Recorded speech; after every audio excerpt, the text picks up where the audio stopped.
الحمد لله رب العالمين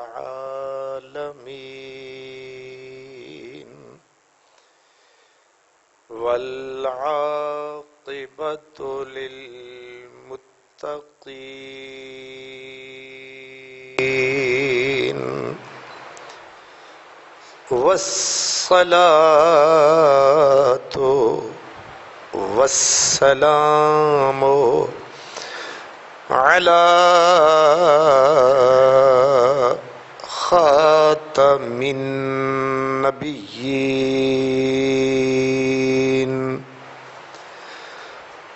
رحمة للعالمين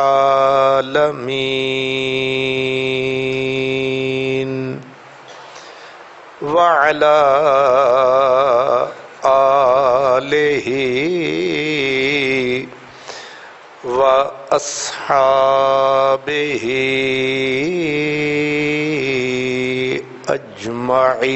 اجمعین اما بعد فأعوذ باللہ من الشیطان الرجیم بسم اللہ الرحمن الرحیم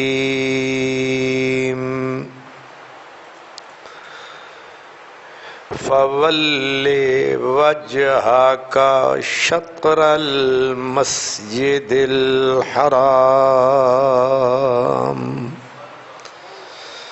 صدق اللہ مولانا العظیم الصلاة والسلام علیک یا رسول اللہ وعلی آلک واصحابک یا حبیب اللہ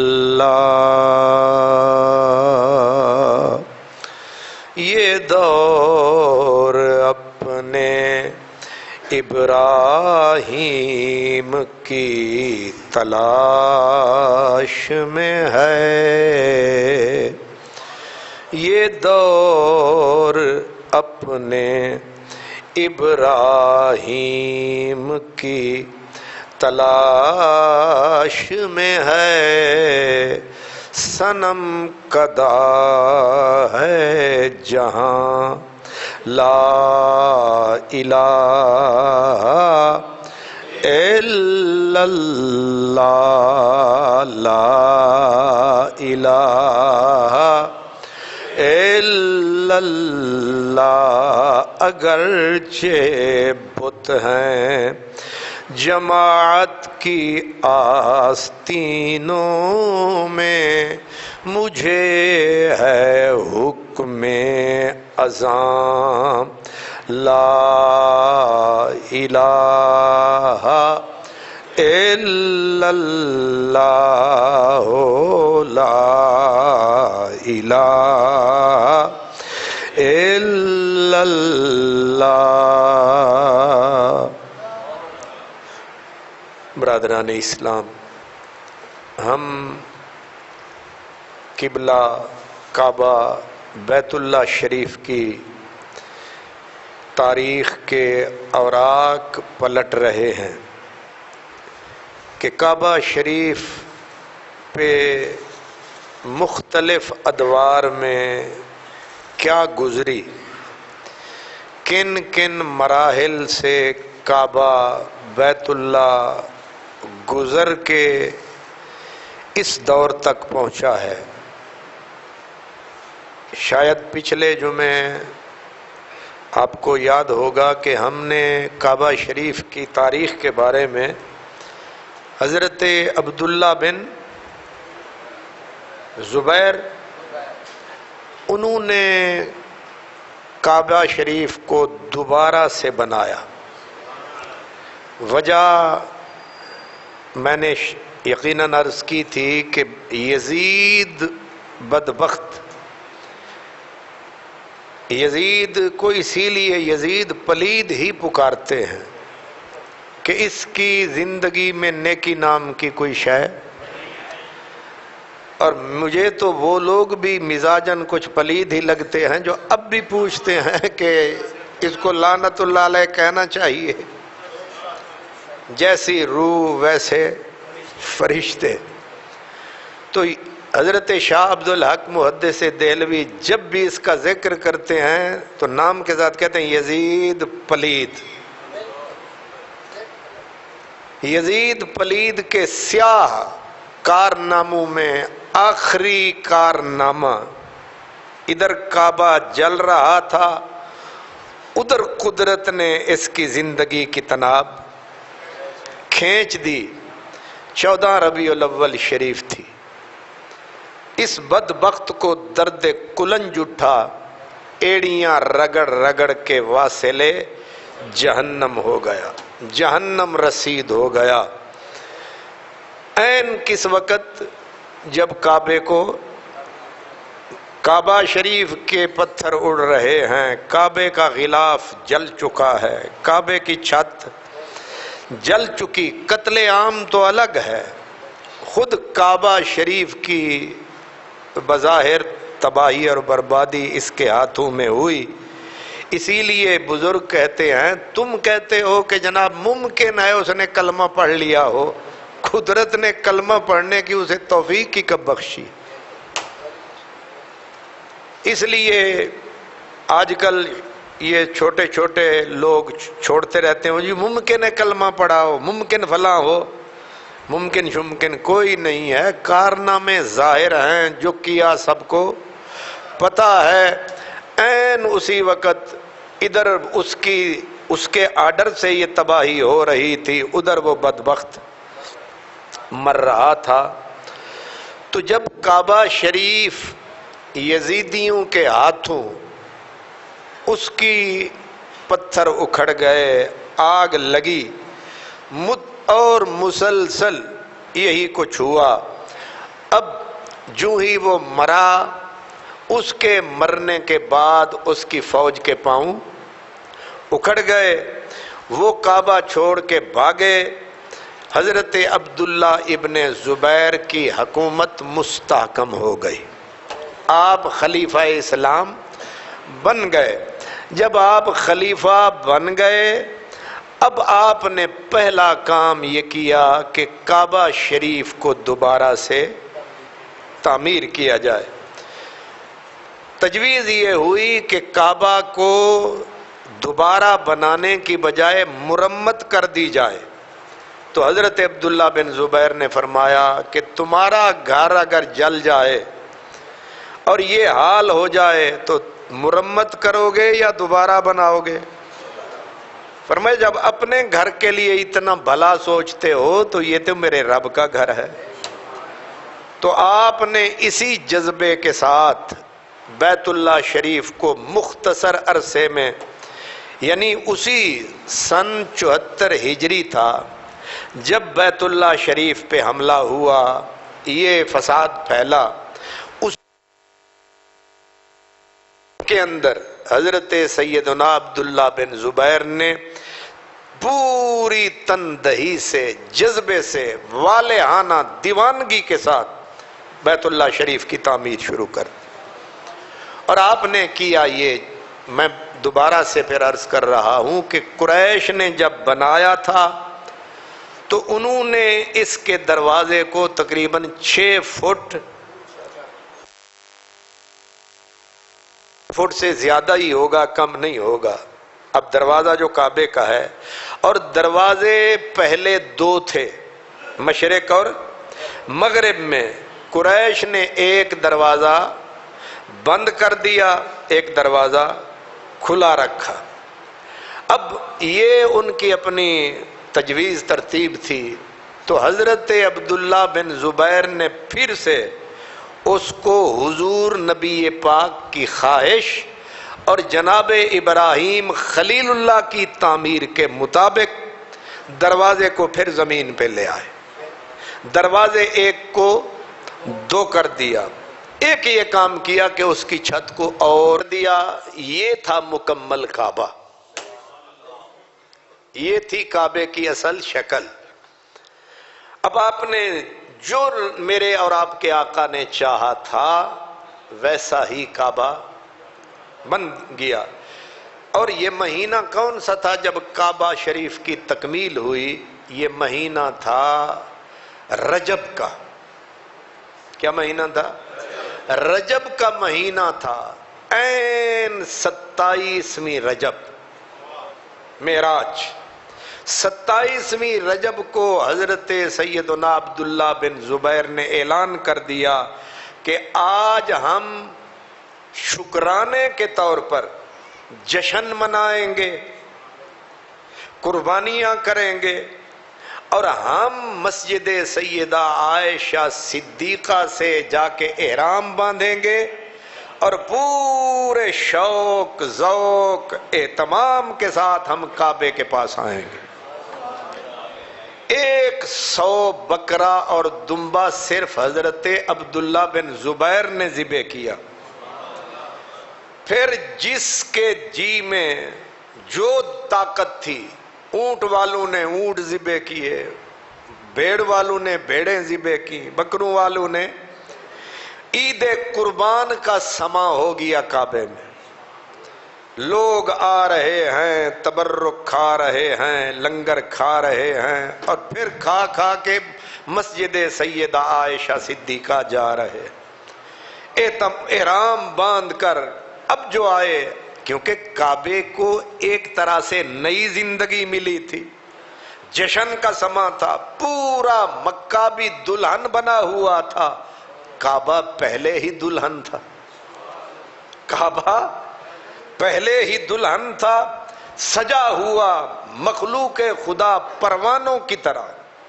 نیا جوش، نیا ولولہ، نیا جذبہ، جیسے کہ ایک بالکل نئے طریقے سے کعبہ وجود میں آ گیا ہے. تو اس طرح تقریباً 10 سال تک کعبہ قائم رہا. اب ہم وہ پچھلی کہانی جہاں چھوڑی تھی وہاں پہنچ گئے کہ 10 سال کے بعد حضرت عبداللہ ابن زبیر حجاج بن یوسف کے ہاتھوں عبد الملک بن مروان کے حکم سے اس فوج نے آپ پہ حملہ کیا، اور اس حملے کے نتیجے میں آپ شہید ہوئے.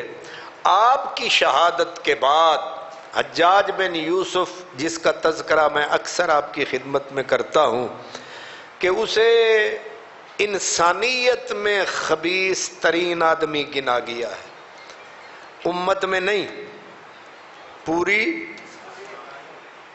صرف امت محمدیہ میں نہیں، پوری حضرت آدم سے لے کر قیامت تک جتنے انسان آئیں گے ان میں سب سے پلید آدمی. اور یہ کس نے کہا؟ حضرت سیدنا عمر بن عبد العزیز، عمر ثانی. آپ فرماتے ہیں کہ اگر روز حشر اللہ نے فرمایا کہ ساری امتوں کو اکٹھا کرو اور ہر امت میں سے ایک خبیث آدمی لاؤ، حضرت عمر بن عبد العزیز کہتے ہیں ہم جیت جائیں گے. اے میچ اساں جت لینا ہے. وہ کیسے؟ فرمایا ہم حجاج بن یوسف کو لے آئیں گے. میں ابھی میاں صاحب سے بات کر رہا تھا، یعنی اتنا پلید آدمی، بلا شبہ بلا شک. لیکن اللہ کبھی زندوں سے مردے پیدا کرتا ہے، مردوں سے. اللہ اکبر. حجاج بن یوسف کی اتنی بڑی خباثت کے باوجود قرآن مجید سے اس کی محبت بڑی ایک مثالی تھی. حضرت عمر بن عبد العزیز حیران ہوتے تھے. وہ کہتے تھے اتنا پلید آدمی ہے کہ میں کہتا ہوں کہ یہ اس کا کوئی کارندہ بھی سامنے نہ آئے، لیکن وہ کہتے رشک آتا ہے مجھے اس کی ایک بات پر. حجاج بن یوسف کی زندگی میں رشک آتا ہے مجھے. پوچھا گیا وہ کیا؟ کہ قرآن سے اس کا جو تعلق تھا وہ قابل رشک تھا. قرآن والوں کی جو خدمت کرتا تھا وہ بھی قابل رشک تھی. بڑے گندے آدمی میں ایک اچھی صفت یہ قرآن مجید کے اوپر جو زیریں زبریں نظر آتی ہیں، یہ بھی آرڈر بے شک کسی کا ہو لیکن کام اسی کے ہاتھوں سر انجام پایا ہے. یہ زیریں زبریں یہ بھی بدعت ہیں، سنت نہیں ہے. اور بدعت بھی کس کے ہاتھوں؟ ایسے پلید آدمی کے ہاتھوں. اس بدعت کو ہم سارے ہضم کر جاتے ہیں. میلاد پہ انگلیاں، مولویاں دے سارے دھندے پٹھے. میلاد النبی منائے تو پوری جماعت ہی نکل کے کھڑی ہو جائے گی، بدعت ہے. تو یہ قرآن پہ زیر زبریں کون سی سنت ہے؟ اور یہ بدعت بھی کس کے ہاتھوں کی؟ انتہائی کمینہ آدمی. لیکن اس کی وہ بدعت ہمیں فائدہ دے رہی ہے اور اس پہ کوئی انگلی بھی نہیں، بتاتے بھی نہیں کہ یہ بدعت ہے. اماں کے دودھ کی طرح اسے ہضم کر جاتے. اور یہ جو قرآن مجید کے سپاروں کی تقسیم ہے، مفسرین کہتے ہیں اس کا پتہ ہی کوئی نہیں یہ شروع کس نے کی. نہیں سمجھ آ رہی؟ انہوں بھول نہیں جانا. قرآن مجید کے جو سپارے ہیں، یہ 14واں تے 15واں سبحان الذی اسری بعبدہ سے شروع ہو رہا ہے، 14واں ربما یود الذین کفروا سے شروع ہو رہا ہے. فیضی صاحب ڈاکٹر اسرار صاحب نے لکھا ہے، اب لفظ اس کے ہیں پھر کہہ رہا ہوں. ڈاکٹر اسرار صاحب نے، اس نے کتاب ہے اس کی بیان القرآن، وہ کہتا ہے سپاروں کی تقسیم ہی بھونڈی ہے. لفظ ہے اس کے، سپاروں کی تقسیم، لفظ مجھے یاد ہے اس نے لکھا ہے کہ یہ بھونڈی تقسیم ہے. وہ بھی بے ادب گزرے اور یہ جو بڑے بڑے مفسر آپ کو نظر آتے ہیں، اگر حضور کا عشق نہ ہو تو یہ بھی بے ادب. اللہ اکبر. تو یہ ایک ظالم آدمی حجاج بن یوسف، وہ اس کا جب وہ گورنر بنا، یہ تعصب، یہ بیماری بغض ہوتا ہے نا، بغض، یہ بڑی ظالم شے ہے. یہ اچھائی بھی بندے کو دیکھے تو برائی نظر آتی. یہ بغض سمجھتے ہو نا؟ ہن مثال دے طور تے جو اگر نبی پاک نال کسے نو بغض ہے تے حضور دی اچھائی انہوں نظر، صحابہ سے بغض ہے تو صحابہ کی اچھائی، اہل بیت سے بغض ہے تو اہل بیت کی اچھائی. عام آدمی کو عام آدمی سے دشمنی ہو جائے تو اچھائی نظر. یہ ایک ایسی اندھی اینک ہے، یہ بندے کے ضمیر کو ہی برباد کر دیتی. حجاج بن یوسف جو ہی گورنر بنا، اب کعبہ شریف ابراہیمی بنیادوں پہ بہترین بن چکا، غلاف سجا ہوا، کعبہ دلہن بنا ہوا، لیکن سب کو کعبے کو تکتے ہیں، آنکھیں ٹھنڈی ہوتی ہیں. لیکن حجاج کی آنکھوں میں کعبہ کانٹا بن کے چبھتا ہے. سمجھ رہے ہو؟ ہن کعبے نو تسی ویکھو تے تہاڈا دل ٹھنڈا، اسی ویکھیے تے جے دے دل وچ کعبے دے متعلق کوئی ایک وال بھی آ گیا نا، انہوں کھٹکنا. وہ حضرت علامہ اقبال نے کہا کہ شیطان نے کہا تھا کہ میں کھٹکتا ہوں دل یزداں میں کانٹے کی طرح، تو فقط اللہ اللہ. علامہ اقبال کہتے ہیں، شیطان کہتا ہے بھی میری ویکھ طاقت، میں ہاں نا رب دے بھی دل وچ میں کنڈے دی طرح چبھدا تے تو ککھ بھی نہیں. اللہ اللہ ہے نا مراد کے نہیں. ایک بزرگ نے اللہ سے مناظرہ لکھا ہے شیطان کا، اللہ سے. اس بزرگ کا نام ہے علامہ عبد الکریم شہرستانی، الملل والنحل، ایک کتاب ہے بہت بڑی. اس میں وہ لکھتے ہیں خدا سے مناظرہ کرنے لگا شیطان، کہنے لگا کہ تو خواہ مخواہ میں لانتی بنا دیتا ہی، قصور میرا کاکھی نہیں ایویں ہی۔ دلیل کیا دی؟ کہا یا اللہ یہ ابراہیم پہ صحیفے تو نے نازل کیے، جتنے صحیفے تو نے نبیوں پہ، تورات، انجیل، قرآن، زبور، ساری کتابیں، کسی ایک کتاب میں بتا کہیں تو نے پیغام دیا، لکھا، کہیں تیری رولنگ ہے، کہیں تیرا کوئی قانون ہے کہ جو بندہ اللہ کو چھوڑ کے غیر اللہ کو سجدہ نہ کرے وہ لعنتی ہو جائے؟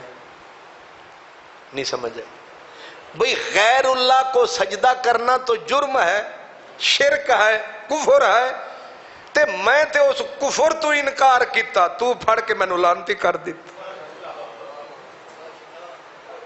میرے خیال ہے کچھ نہ کچھ تو پلے پہ ہے، دلیل بڑی دیتی نہ قرآن میں ہے کہ جو غیر اللہ کو سجدہ کرنے سے انکار کر دے تینوں تے چاہیے تو انہوں شابش دے میں، تو انہوں کوئی تمغہ دے میں بھئی تو چنگا کیتا ہے، تو توحید تے پکا رہے ہیں، توحید تے تو وڈا موحد ہے، میں نو تیرے اتے مان ہے، تو رکھ لئی توحید دی لج، تو الٹا میں نو لانتی بنا دیتا ہی، تو دستے صحیح۔ وہ دی دلیل بھی سن لئیو تے سمجھ بھی آ گئی ہے تے یاد بھی رکھو گے، آکھو اے گل نہیں، یاد علی گل نہیں، سن لئیے، انی بھی بڑی ہے۔ میں پہلے اے سمجھدا رہا کہ تسی سن کے کناں تو کڈ کے ٹر جاندے ہو، تے ایک بندے میں نو ٹیلی فون کیتا، انہیں آکھیا تیری تقریر سنی سی، اے دس جو آدھے نے کعبہ وہ قبلہ اول بیت المقدس، تے تو آکھیا تقریر جی قبلہ اول کعبے آلہ، میں آکھیا باقی گلاں تے ٹھیک نے لیکن ایک خوشی ہوئی ہے، مطلب تسی تقریر سن دے ہو۔ اب میں آکھیا سارے کیڑے کڈنا ہوندے نے نا، لیکن نہیں، میں نو تسلی ہوئی۔ ایک بندہ میں نو میرا دوست باہر ملیا اسے دن جمعے نو آکھن لگا جڑی تو گل کیتی ہے نا کعبہ برباد ہویا، برباد تے او ہے جنہ حملہ کیتا، میں کہ گل تے تیری بڑی سونی ہے تے لیکن اے بھی تسلی ہے کہ تو سنی ہے۔ اس کا مطلب یہ ہے کہ آپ سنتے ہیں، اور میرے لیے اتنے کافی ہے۔ میں اتنو عورتاں دی طرح تانے دیندہ رہنا جگان واسطے، وہ بھیڑیاں عورتاں تانے ہی مار دیا رہنی ہیں نا، تے میں بھی تنو تانے ہی ماردا رہنا، وہ ستے ہو حالانکہ تسی جاگ رہے ہوندے، وہ ایک قد بندہ ستا ہوندہ تے میں پھر سارے انو آگ چھڑی۔ آپ نے سمجھا یہ کیا کہہ رہا تھا میں آصف صاحب؟ ہاں مناظرہ، اب اللہ سے مناظرہ، کہتا تو مجھے بتا تیری کہیں رولنگ ہے کہ اللہ نو چھاڑ کے بندہ سجدہ کرے او تے مجرم، تے جن نے نہ کیتا انہوں تو پھڑ کے تو چنگا انصاف کیتا ہی، اے میں نے دس تو ذرا ہن کوئی اور ہوندا انہیں چوپی ہو جانا سی بھی گل تے انہیں ٹھیک کیتی، رولنگ تے ہے ہی نہیں، اسی تے منع ہی کر دینا خبردار اللہ دے سوا کسے نو سجدہ فسجدو للہ، فسجدو للہ، اللہ نو سجدہ کرو۔ اے تے فرما برداران دا بادشاہ ہے، اے تے موحد اعظم ہے، اے تے سارے مولوی موحد کٹھے کرو، سارے آن دا استاد اعظم ہے، الٹا تو میں نو لانتی بنا دیتا۔ ہن اللہ نے اگو جواب کی دیتا، علامہ شہرستانی آدن انہیں آکھیا یہ دس، اللہ اکبر، اے تینوں میں آکھیا سی سجدہ کر فرشتے آنو، انہیں آکھیا ہاں، انہیں آکھیا سارے فرشتیاں دے وچوں ایک کنے آکھیا لیما کیوں؟ میں آکھیا کہ اس جدو لے آدم کو سجدہ کرو، اور سجد الملائکہ کلہم، سارے فرشتے سجدے وچ جھر گئے، تے وہ کون سی جنہیں آکھیا کیوں؟ انہیں آکھیا میں سا، فرمایا بس اسے واسطے، نہیں سمجھ آئی، وہ تو مالک دے اگے کیوں اے تیری کیوں ہی جڑی سی نا اوہی تینوں لے ڈوبیے جدو مالک آرڈر کرے پھر کیوں شیوں نہیں پھر جو مزاج وہی بہتر ہے بے دم جو مزاج یار میں آیا جو یار کا آرڈر ہے پھر وہاں نہ کیا ہوتا ہے نہ کیسے ہوتا ہے نہ کیوں ہوتا ہے وہاں پھر سجدئی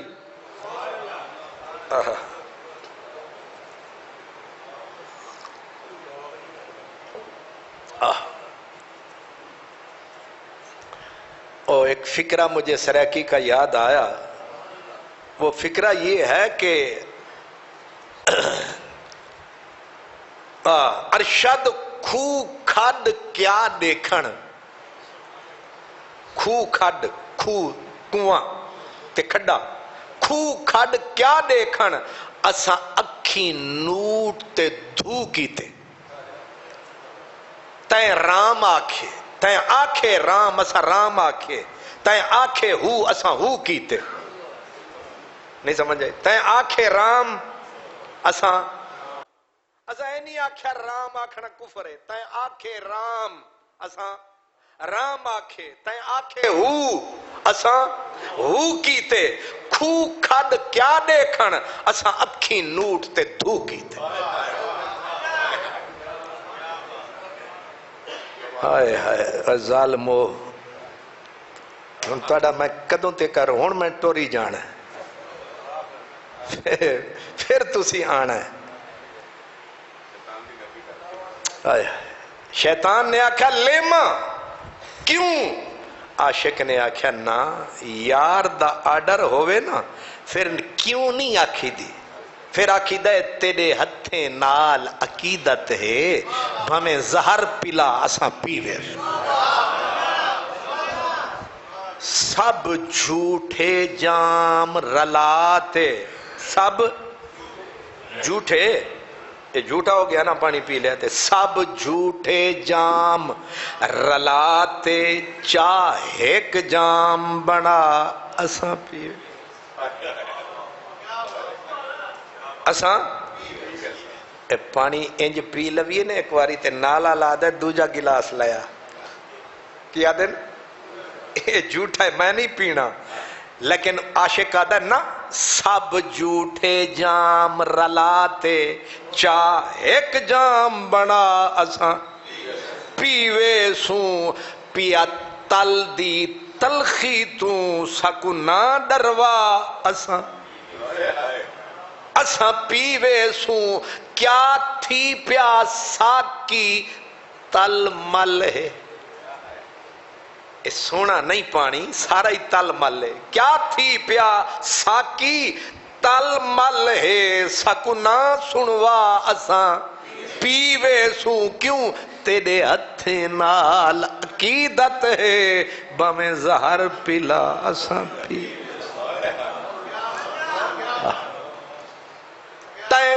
آکھے رام اساں رام آکھے تائیں آکھے ہو اساں ہو کیتے کھو کھڈ کیا دیکھن اساں اکھی نوٹ تے دھو کی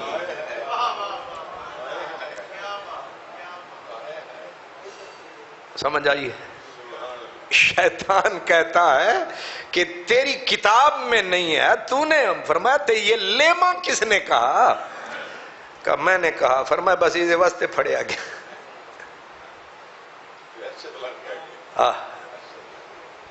کیا بات ہے ہاں جی اب لیکن اسی کتھوں بھولے کتھے ساں حجاج بن یوسف اس ظالم نے اس کے دل میں بغض تھا بغض کس کا خود رسول پاک کا رسول پاک کی آل اولاد کا اسی لیے حضرت امام ذہبی یہ نام یاد رکھنا بھی پھر آئے گا امام ذہبی وہ فرماتے ہیں حجاج بن یوسف کانا ناسبیا خبیثا اتنا بڑا سکہ بند امام تول کے بولنے والا. وہ کہتے ہیں حجاج بن یوسف پلید بھی تھا اور دشمن علی بھی تھا. دشمن علی تھا. ناس بھی اس کو کہتے ہیں جو مولا علی کے ساتھ بدبخت نی اندر سے دشمنی سے بھرا ہوا. یہ خبیث ناس بھی تھا. اس کو کیسے ہضم ہوتا کہ کعبہ قیامت تک کہا جائے کہ آل ابو بکر نے بنایا, عبداللہ بن زبیر نے بنایا, مقابل تھا جو ہمارے اس نے بنایا, اپنے مقابلے والوں کو برداشت. تانوں اجے بھی سمجھ نہیں ہے. وہ داتا صاحب دے سامنے ایک سی وہ پناہ گاہ, انہوں جدوں ہتھوڑے وجے تے حاجی صاحب پہ آکھن اے ظالم ہے کی کیتا, 1 کروڑ روپیہ لگے سن. وہ بعد اج پتہ لگا وہ عمران خان سی ایک شودا انہیں بنوایا سی تے تاں انہاں نوں پسند نہیں آیا. انہاں کیا اس حالے وچ انہوں ہی چک دیو. مقابل جڑے لوگ ہوندے انہاں دی نشانیاں بھاویں کروڑاں بھی نقصان ہوئے برداشت نہیں ہوندیاں. تے اپنے ابا تے نانا تے چاچا پیسہ لوکاں دا نہ تواڈے پیو دا. یہ فطرت ہے. حجاج بن یوسف نے دیکھا کعبہ چمک رہا ہے, لوگ پروانوں کی طرح نثار ہو رہے ہیں. اس نے فوراً عبد الملک بن مروان دا پتر, میں تے آدھا انہی ہی کافی ہے, مروان دا پتر, مروان کے بیٹے سے رابطہ کیا کہ یہ کعبے کو عبداللہ بن زبیر نے بنوایا اور قریش کی سنت سے ہٹ کے. اب یہ نہیں کہا کہ ابراہیم کی سنت کے مطابق, وہ بھول گیا. اسے یہ یاد آیا کہ مکے کے کافروں کی سنت تو یاد رہی لیکن سنت خلیلی یاد. یہ ہے بغض, یہ ہے اندر کی وہ میل. اس نے بھی آگے سے کہا پھر توڑ دے. 10 سال کے بعد پھر کعبے کو توڑا گیا. پھر کعبے کو توڑ کے وہ حصہ جو حتیم والا باہر نکال دیا گیا. پھر دروازے 6.25 فٹ اوپر کر دیے گئے, 2 کی جگہ 1 کر دیا گیا. اب قریش تو اس لیے 6 فٹ اوپر لے گئے کعبے کا دروازہ تاکہ پھر وہاں ایک بندہ بٹھا دیتے تھے, جو ہماری پسند کا بندہ آئے وہ کعبے میں جائے, جو ہمیں پسند نہیں ہے وہ کعبے میں نہ جا سکے. اس لیے دروازے اونچے کیے گئے. جناب عبداللہ بن زبیر نے دروازے 2 کر دیے, کھلی چھٹی, ادھر سے گزرو ادھر سے نکل جاؤ, ہر کوئی آیا. اور یہ 14ویں صدی تک یہ سلسلہ اگرچہ 24 گھنٹے تو نہیں رہتا تھا لیکن کچھ دن مقرر رہے اس آل سعود کے دور تک بھی کہ کعبے میں رکاوٹ نہیں ہوتی تھی. دن مقرر, ایک بندہ کھڑا ہے, 1 دن عورتوں کے لیے 1 دن مردوں کے لیے, ادھر سے داخل ہو 2 رکعت پڑھو ادھر سے. لیکن جب دروازہ 1 کر دیا گیا پھر بھی یہ چھٹی رہی کہ داخل ہو پھر نکلو. لیکن طریقہ قریش والا پھر پلٹا, جو ہمیں پسند وہ داخل, جو ہمیں پسند نہیں وہ داخل نہیں ہو سکتا. اب بھی نہ خلیلی طریقہ چل رہا ہے نہ محمدی طریقہ چل رہا ہے. اب بھی قریش مکہ والا نظام چل رہا ہے کہ جس کو چاہا اسے اندر داخل کیا اور اس نے آ کے باہر کہا میں کعبے وچوں ہو آیا. جنرل مشرف نے کہا تھا نا میں کعبے, تو اس لیے کعبے وچوں. ایک فقیر بول پڑا, انہوں نے کہا تو تے وچوں ہو کے آ گئے ہیں, اتھے کئی 100 سال بھوبل بھی پیا رہا سی, اتھے بوت بھی پہ رہے نے. جے بوت 100 سال پیا رہے ہو چنگا نہیں ہو سکتا, تو کی تو چنگا ہو.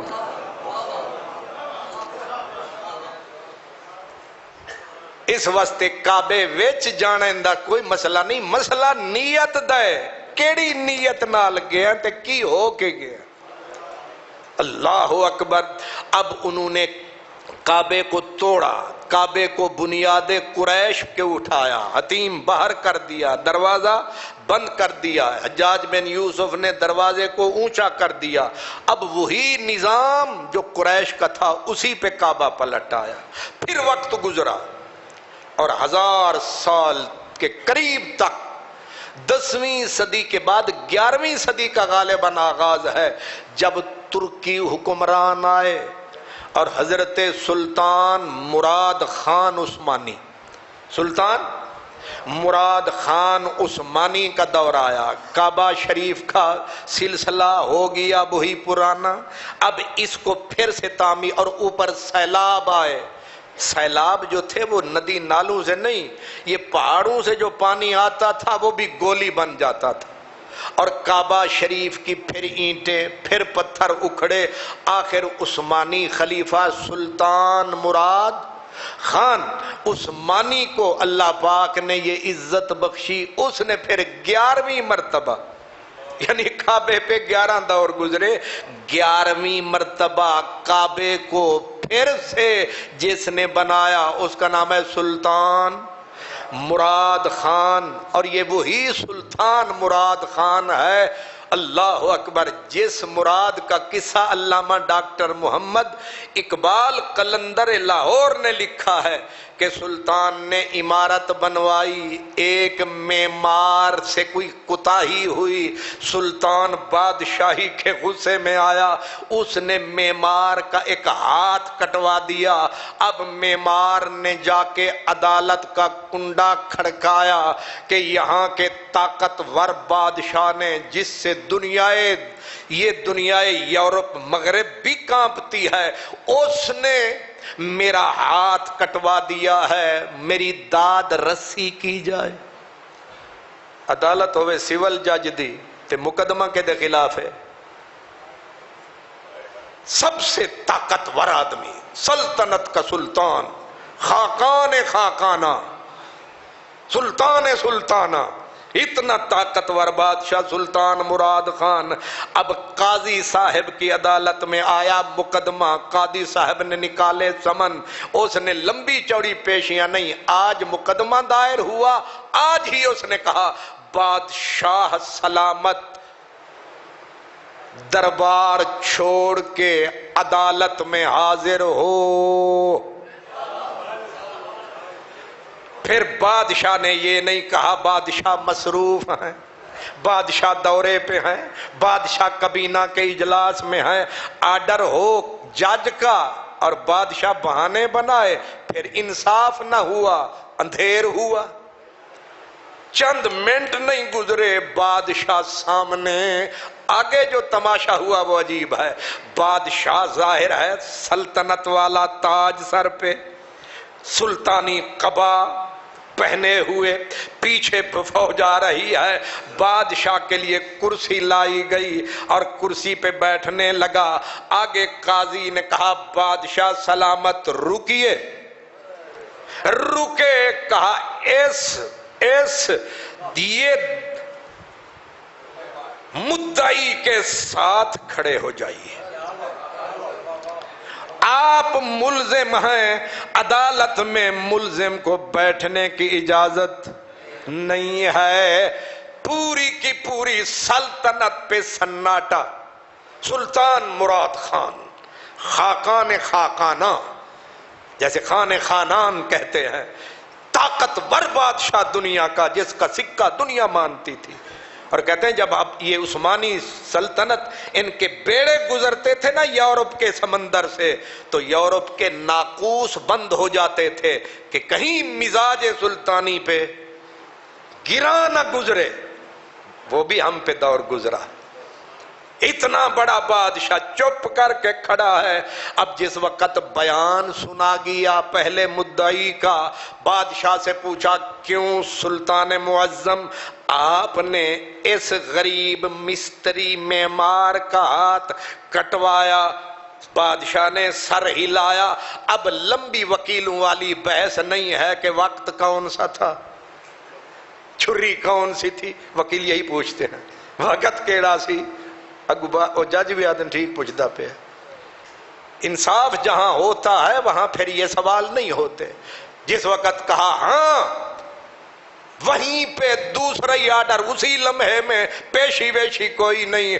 کہا جلاد کو حاضر کیا جائے، خنجر لایا جائے، اور بادشاہ کو آرڈر ہے کہ اپنا ہاتھ پیش کرے تاکہ انصاف کے تقاضے پورے کیے جائیں. اور عدالت آرڈر دیتی ہے جو ہاتھ بادشاہ نے اس معمار کا کٹوایا ہے وہی ہاتھ بادشاہ کا برسر عدالت کاٹ دیا جائے.